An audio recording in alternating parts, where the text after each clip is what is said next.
नमस्कार दोस्तों, स्वागत है आपका आरंभ ऑनलाइन गुरुकुल में। तो आज के इस वीडियो में हम जानेंगे कक्षा 10 के वर्णिका के फर्स्ट चैप्टर दही वाली मगम्मा के 15 वस्तुनिष्ठ प्रश्न, जो कि आपके बोर्ड में हर बार इस चैप्टर से 2 से 3 ऑब्जेक्टिव पूछता है। तो आप इस वीडियो को ध्यान से देखिएगा और ऑब्जेक्टिव को कीजिएगा। तो चलिए बिना देरी के वीडियो की शुरुआत करते हैं। क्या है दही वाली मगम्मा कहानी के कुछ महत्वपूर्ण वस्तुनिष्ठ प्रश्न यानी ऑब्जेक्टिव प्रश्न। तो चलिए, प्रश्न संख्या 1 में है दही वाली मगम्मा कहानी के कहानीकार कौन है, यानी दही वाली मगम्मा कहानी के लेखक कौन है, किसके द्वारा लिखा गया है। तो इसका राइट आंसर हो जाएगा को श्रीनिवास। दही वाली मगम्मा किसके द्वारा लिखा गया है, तो श्रीनिवास के द्वारा। चलिए आगे देखते हैं। आगे हैं कि मगम्मा क्या बेचती थी। तो आप सबको पता है मगम्मा क्या बेचती थी, तो मगम्मा दही बेचती थी। तो प्रश्न संख्या ख में है मगम्मा दही बेचती थी, यानी मगम्मा क्या काम करती थी, तो दही बेचने का काम करती थी। चलिए आगे देखते हैं। प्रश्न संख्या 3 में क्या है कि मगम्मा किस गांव की रहने वाली थी, यानी मगम्मा का घर कहाँ था, मगम्मा का घर कहाँ था, मगम्मा किस गांव की रहने वाली थी। तो इसका राइट आंसर हो जाएगा वेंकटपुर। मगम्मा किस गांव की रहने वाली थी, तो वेंकटपुर। चलिए प्रश्न संख्या अगला देखते हैं। देखिए इसमें है मगम्मा के गांव से शहर कितनी दूर था, यानी मगम्मा के गांव से शहर कितनी दूर था जहां मगम्मा दही बेचने के लिए जाती थी, जहां मगम्मा दही बेचने के लिए जाती थी। तो कहता है मगम्मा के गांव से शहर कितनी दूर था, कितनी दूर था। तो इसका राइट आंसर हो जाएगा 3 किलोमीटर। कितनी दूर था, तो 3 किलोमीटर। चलिए अगला प्रश्न देखते हैं। अगला प्रश्न है कि मगम्मा शहर में दही बेचने क्यों जाती थी। तो आप सबको पता होगा मगम्मा शहर में दही बेचने क्यों जाती थी। कोई भी आदमी कोई कार्य किस लिए करता है, पैसे कमाने के लिए। तो इसका राइट आंसर हो जाएगा पैसे कमाने के लिए, पैसे कमाने के लिए। चलिए अगला देखते हैं। अगला क्या है, अगला प्रश्न है कि मगम्मा का बेटा और बहू उसे क्यों पसंद नहीं करता था।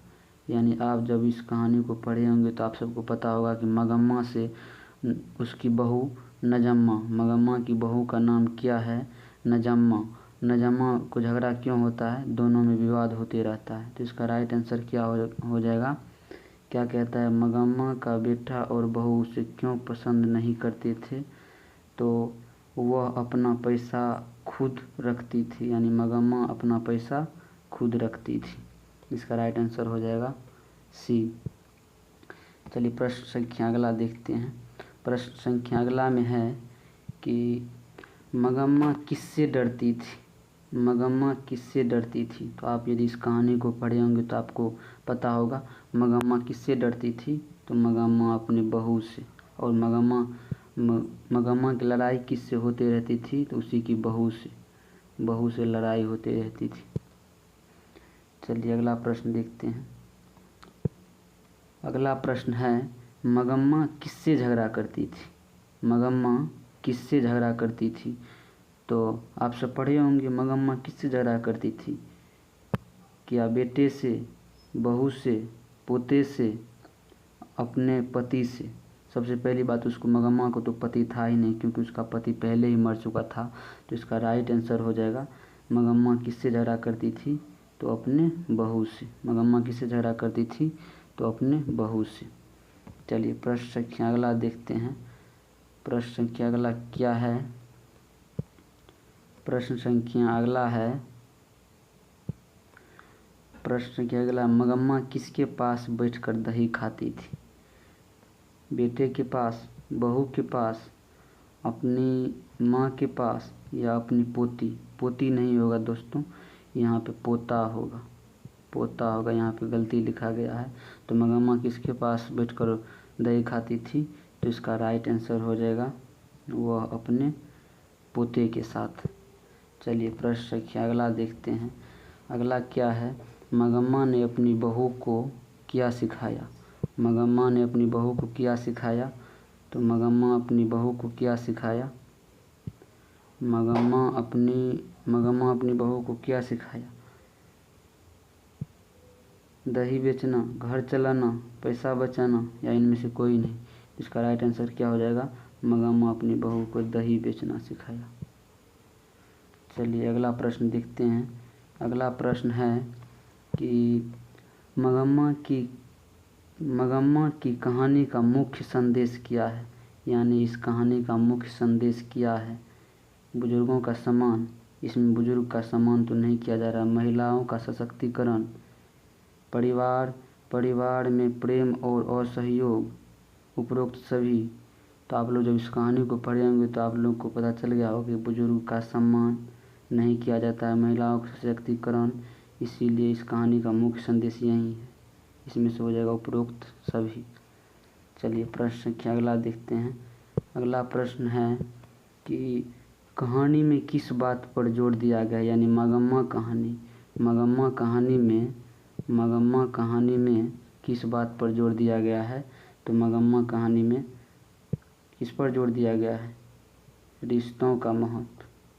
क्या हो जाएगा? रिश्तों का महत्व, यानी रिश्ते को बताया गया है कि कैसे एक बूढ़ी औरत से उसकी अपनी बहू का रिश्ता रहता है। चलिए अगला प्रश्न देखते हैं। अगला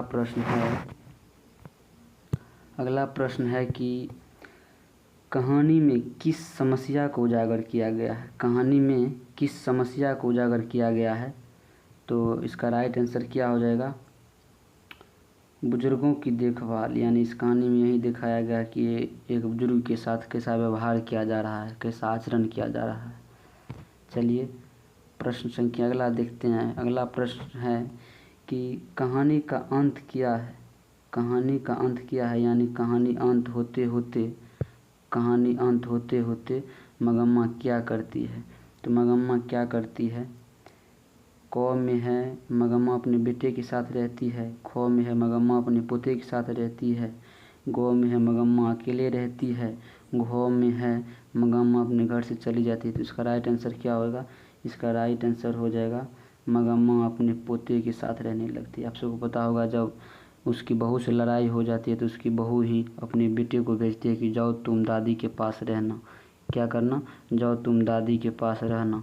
तो मगम्मा अपने पोते को खाना खिलाती है, दही बेच के लौटने वक्त मिठाई भी लेके आती है। तो चलिए प्रश्न संख्या अगला देखते हैं। अगला प्रश्न है कि कहानी में किस प्रकार के सामाजिक मुद्दे को उठाए गए हैं? यानी मगम्मा कहानी जो हम लोग पढ़ रहे हैं, जिसका ऑब्जेक्टिव कर रहे हैं, इस मगम्मा कहानी में किस प्रकार के सामाजिक मुद्दे को उठाया गया है? तो क में है वृद्ध की समस्या, ख में है महिलाओं की स्थिति, ग में है पारिवारिक स्थिति और घ में है उपरोक्त। तो आप सब पढ़े होंगे तो एक वृद्धों की समस्या यानी मगम्मा बूढ़ी हो जाती है, उसके बाद मगम्मा औरत होती है, उसके बाद पारिवारिक संबंध, मगम्मा की बहू नजम्मा मगम्मा के साथ कैसी व्यवहार करती है। तो इसका राइट आंसर क्या हो जाएगा? इसका राइट आंसर हो जाएगा सी, उपरोक्त सही। चलिए प्रश्न संख्या अगला देखते हैं। तो प्रश्न संख्या इतना ही प्रश्न था तो हो गया, इतना ही प्रश्न था तो पूरा प्रश्न हम लोग कर लिए। लगभग 15 ऑब्जेक्टिव था। तो आप लोग कमेंट में बताइएगा आपका 15 में से कितना आया। आप लोग कमेंट में बताइएगा कि आपका 15 में से कितना आया। दोस्तों यदि वीडियो अच्छा लगा होगा तो वीडियो को लाइक कीजिएगा और हमारे चैनल को सब्सक्राइब कर लीजिएगा। और यदि आप इसका PDF लेना चाहते हैं तो डिस्क्रिप्शन में हम नंबर दे देंगे, उस पर आप व्हाट्सअप कर लीजिएगा और मैं व्हाट्सअप के द्वारा आपको ये PDF भेज दूँगा। तो चलिए मिलते हैं फिर अगले वीडियो के साथ। तब तक के लिए पढ़ते रहिए, मुस्कुराते रहिए। धन्यवाद।